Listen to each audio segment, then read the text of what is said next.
Hello friends, welcome to plantarian living. आज का video थोड़ा सा अलग है। एक प्लांट मैंने रेस्क्यू किया है, उसके ऊपर है।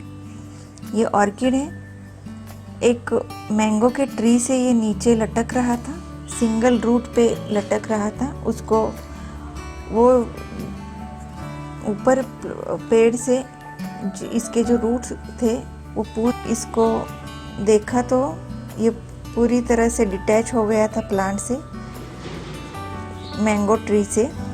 इसलिए मैं इसको लेकर आ गई। टिश्यू पेपर में मैंने इसको रैप करके रखा था 1-2 घंटे के लिए, और इसके बाद मैं इसको रिपोर्टिंग करने जा रही हूँ।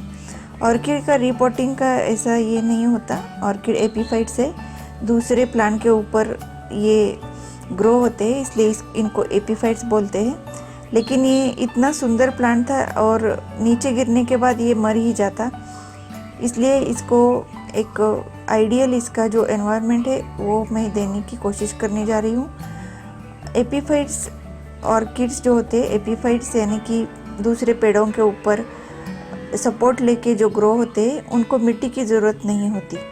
और ये देखा तो मैंगो ट्री के बार्क के ऊपर लटक रहा था। तो इसका नेचर है बार्क के ऊपर अपना फूड जो है वो फाइंड करना, या फिर वहाँ से फूड का उसका सोर्स ले लीजिए। आप उसमें किसी भी प्लांट की बार्क ज़रूर ऐड कर दीजिए। मैंने यहाँ मेरे गार्डन के ही एक प्लांट से ये बार्क कलेक्ट की है, वहाँ से भी ये न्यूट्रिशन ले लेता है। जब ये डीके हो जाती है बार्क तो इसको न्यूट्रिशन मिलता रहता है। तो इसके पॉटिंग के लिए देखिए कोको चिप्स है, चारकोल है। ये charcoal fungus anti fungal property होती है और ये मॉइस्चर भी रिटेन करता है। इसमें मॉइस्चर होल्ड करने की कैपेसिटी होती है। और ये ब्रिक्स है, ब्रिक्स में भी बहुत ही एक अच्छा मॉइस्चर होल्ड करने का उसका नेचर होता है, इसलिए ब्रिक्स। और एरिएशन अच्छा होता है ब्रिक्स से। इसमें जो छोटे छोटे छेद होते हैं वहाँ से एरिएशन भी अच्छा होता है, और ये पानी भी होल्ड करके रख सकता है। तो इतना ही पॉटिंग सॉइल या फिर हम जिसमें इसको डाल रहे हैं इतना ही काफ़ी है। तो यहाँ पे मैंने लिया है एक छोटा सा, ये देखिए कोकोनट शेल लिया है। और वैसे देखा जाए तो ये कोकोनट की जो ऊपर की बार्क होती है, या फिर कोकोनट फ्रूट के ऊपर जो शेल होता है हार्ड, कॉयर के बाहर, इसके बाहर उसी में ही ये लगाना अच्छा रहता है। लेकिन मेरे पास अभी अवेलेबल नहीं है, इसलिए मैंने ये कोकोनट ये शेल लिया है और इसके तीनों होल्स मैंने ओपन कर दिए हैं। तो इसमें हम पहले डाल देंगे, सबसे नीचे हम डाल रहे हैं ये जो ब्रिक्स है उसके 1 या 2 पीसेस, छोटे छोटे आप पीसेस भी डाल सकते हो।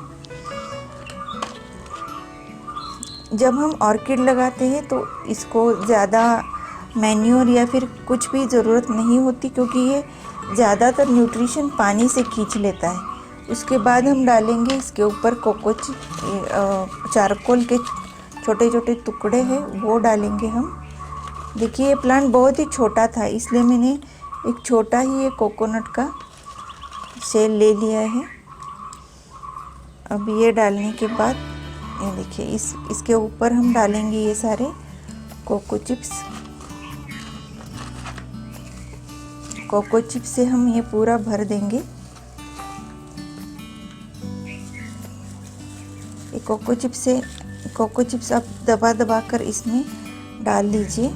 और इसके बाद लास्टली इसके ऊपर आपको बार्क रखना है, ताकि इसको जो नेचुरल जो बार्क के ऊपर ये ग्रो होता है उसका डायरेक्टली इसका कांटेक्ट बार्क से हो। इसलिए आप कलेक्ट भी कर सकते हो।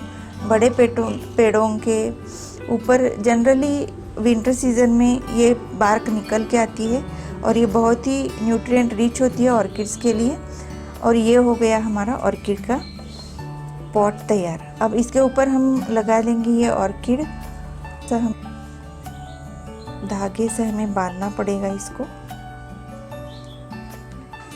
तो देखिए ऐसे आप इसको बांध दीजिए, और इसको कहीं भी आप इसको लटका सकते हैं या फिर हैंग कर सकते हो। एक पेड़ के नीचे मैं इसको हैंग करने जा रही हूँ। और ये आसानी से वहाँ पर ग्रो होता रहेगा। इसके बाद इसको न्यूट्रिएंट की ज़्यादा जो इसकी ज़रूरत होती है वो ये ज़्यादातर बार्क या फिर पानी से ही ज़्यादा खींच लेता है। मैं इसको स्प्रे कर रही हूँ ताकि ये जो कोको कॉयर और अंदर चारकोल है वो पूरा भीग जाए। लेकिन इसके पत्तों के ऊपर कभी भी, अगर आपके पास ऑर्किड है तो पत्तों के ऊपर कभी भी स्प्रे मत कीजिए। मैंने यहाँ पर थोड़ी सी मिट्टी या धूल हटाने के लिए स्प्रे किया है, लेकिन जब भी आपको ऑर्किड को पानी देना है तो सिर्फ इसका जो नीचे का पॉट है या फिर जिसमें आपने इसको हैंग किया है, बेस है, उसी को सिर्फ आप मॉइस्ट कीजिए। तो देखिए ये हो गया ये। और ये पिंक या फिर शायद पर्पल होगा। मेरे पास एक पर्पल ऑर्किड है, लेकिन मुझे पता नहीं इसकी फ्लावरिंग कैसे होगी। अब नेक्स्ट मानसून में ही इसका फ्लावरिंग होगा। देखते हैं ये कैसे ग्रो करता है और एक कैसा कलर आता है इसका, हम देखते हैं। अगर आपको ये वीडियो अच्छा लगा तो लाइक शेयर सब्सक्राइब ज़रूर कीजिए।